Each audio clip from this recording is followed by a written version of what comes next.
नमस्ते मित्रों, कथा निधि चैनल पर आपका बहुत बहुत स्वागत है। हमारी आज की कहानी सुधा चौहान जी की लिखी हुई कहानी है।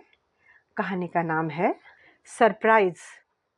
कहानी का वाचन कर रही हूँ मैं, अपर्णा रमेश। आपसे विनती है कि कहानी को अंत तक जरूर सुनिएगा।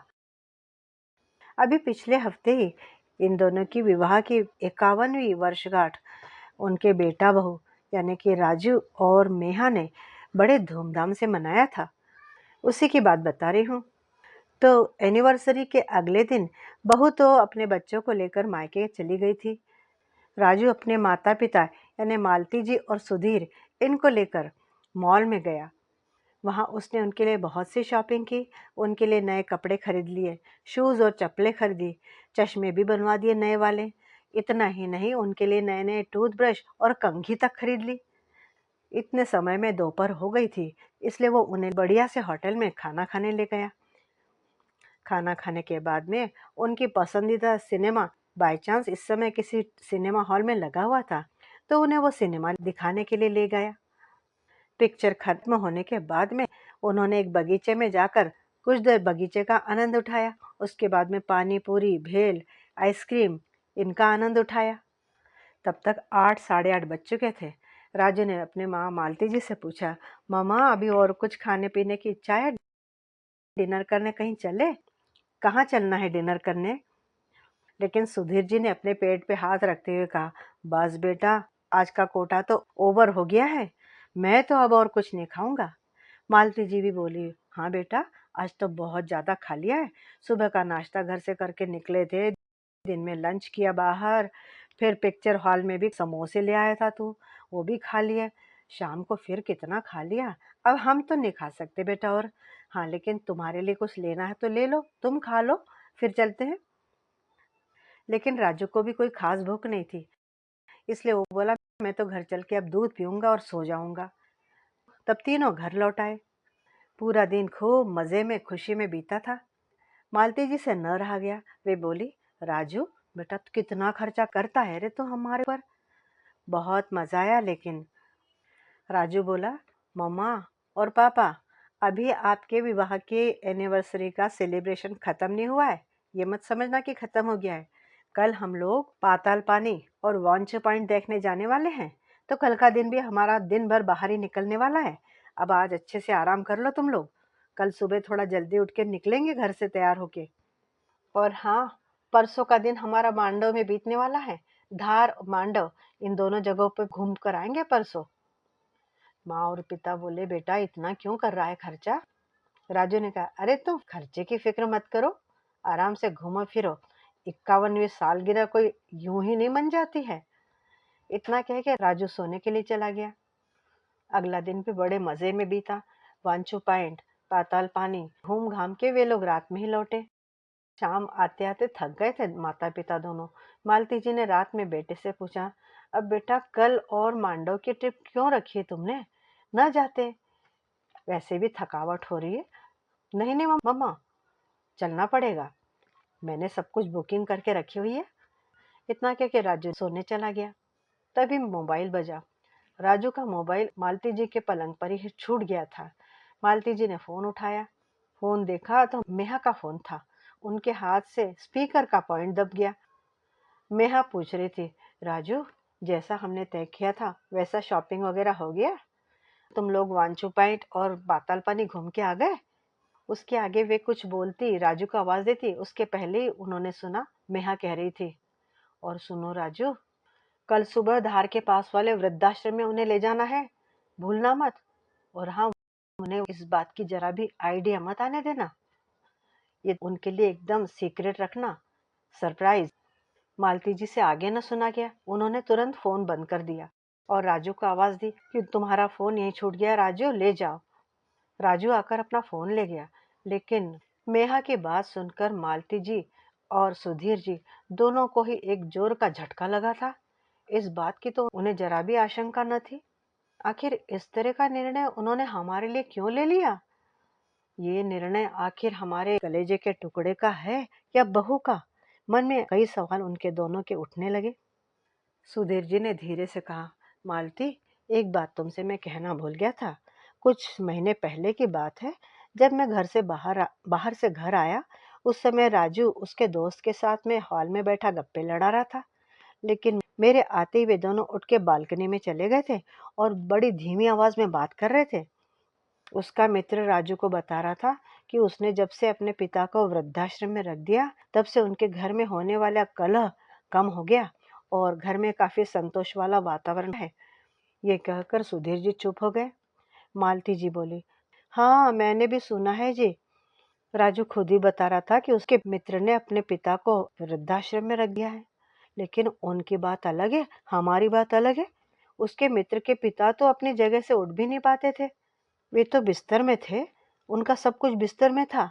उनका सब काम राजू के मित्र को ही देखना पड़ता था, इसलिए घर में बड़ी परेशानी रहती थी। इसके अलावा दवा पानी का खर्चा भी बहुत होता था।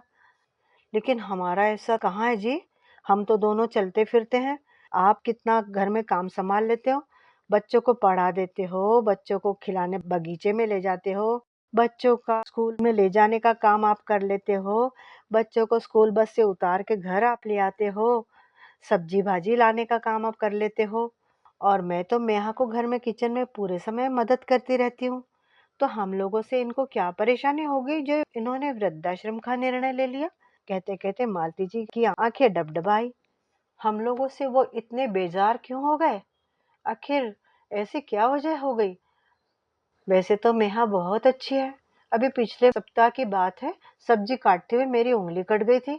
लेकिन नेहा ने तुरंत मेरी उंगली का ड्रेसिंग करके उस पर पट्टी बांधी और मुझे बोली, मम्मी अब आप आराम किया करो, ज्यादा काम करने की आपको क्या जरूरत है, मैं तो कर ही लेती हूँ ना।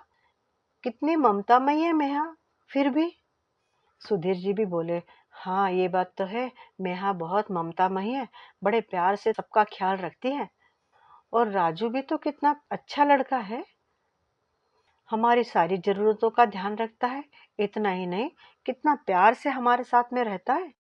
अरे जब हम दोनों कभी बाजार में जाते हैं तो सामान भरी हुई थैलियां वो मुझे उठाने नहीं देता है। रास्ता क्रॉस करते समय मेरा हाथ पकड़ के मुझे रास्ता क्रॉस करवाता है। बहुत चिंता करता है वो हमारी। इतनी फिक्र से तो शायद ही कोई बच्चे अपने माँ बाप का ध्यान रखते होंगे।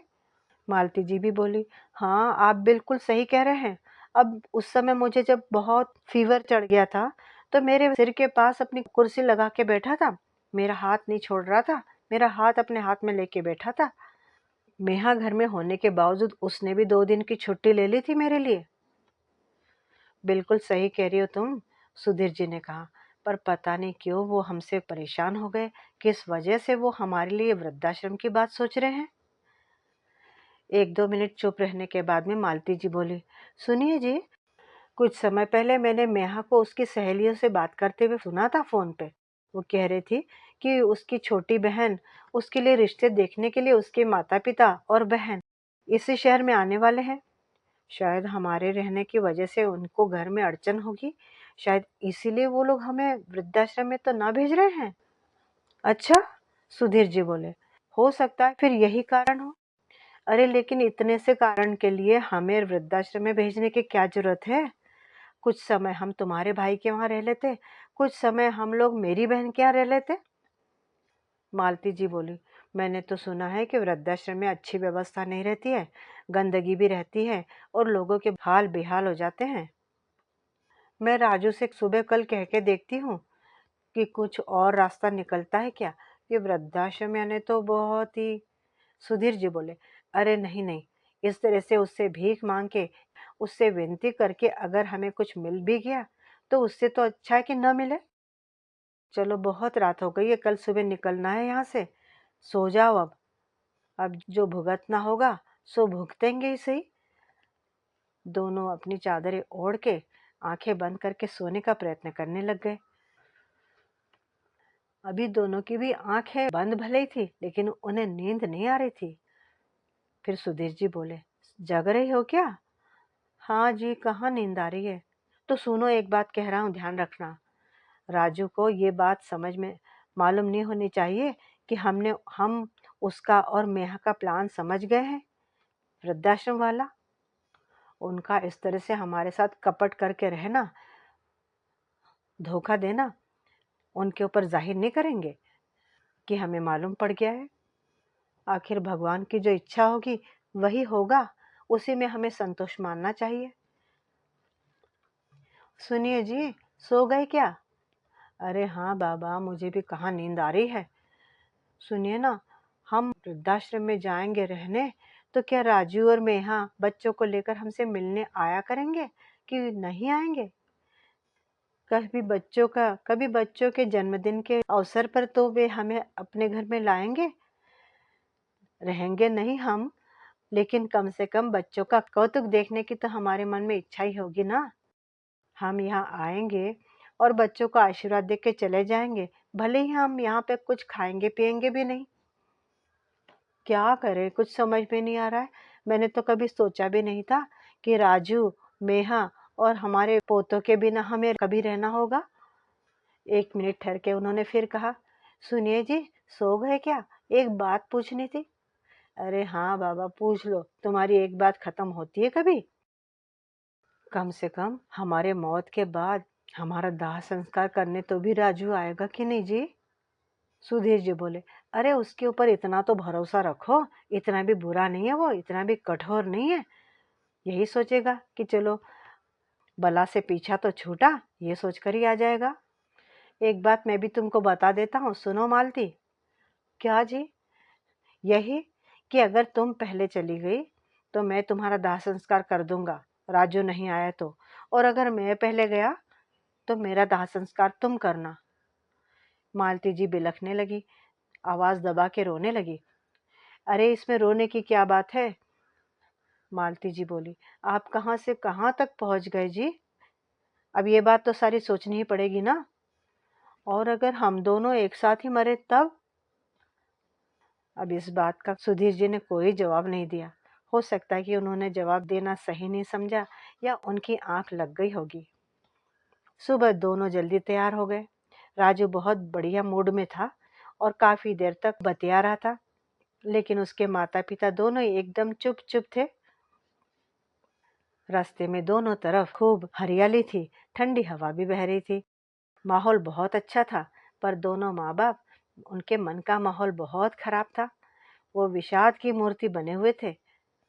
तभी रेडियो पर गाना बज उठा, चंदा है तू, मेरा सूरज है तू, ओ मेरी आंखों का तारा है तू, जीती हूँ मैं बस तुझे देख कर, कितना सुंदर। मालती जी की आंखें डबडबाई, उन्होंने होठ भींच लिए और किसी तरह से अपनी रुलाई रोकी। उधर सुधीर जी का भी यही हाल था। इतना प्यारा गाना सुनकर भी उनके चेहरे पे मुस्कान की जगह पे उनकी आंखें आंसू से डबडबाई।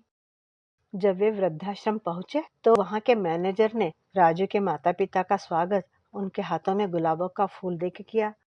उन्हें पूरा वृद्धाश्रम घुमा कर लाया। उसके बाद में सब लोग आकर मैनेजर साहब के केबिन में बैठ गए। वृद्धाश्रम के चारों तरफ जब मालती जी की नजर गई तो उन्होंने देखा वृद्धाश्रम तो बहुत अच्छा दिखाई दे रहा था। चारों तरफ हरियाली थी, बीच में काफी बड़ा खुला खुला आंगन था, कॉन्फ्रेंस रूम भी थी, एक बड़े हॉल में टीवी भी रखा हुआ था, बहुत बड़ा सा डाइनिंग टेबल था जिस पर अधिकतर सभी वृद्ध लोग उन्होंने खाना खाते हुए देखे थे। कमरे भी काफी बड़े बड़े थे, जिनमें दो दो पलंग और एसी लगे हुए थे। सुधीर जी की नजर सामने बोर्ड पर गई। उस बोर्ड पर लिखा हुआ था, प्रति व्यक्ति 1 लाख रुपया 1 वर्ष के लिए।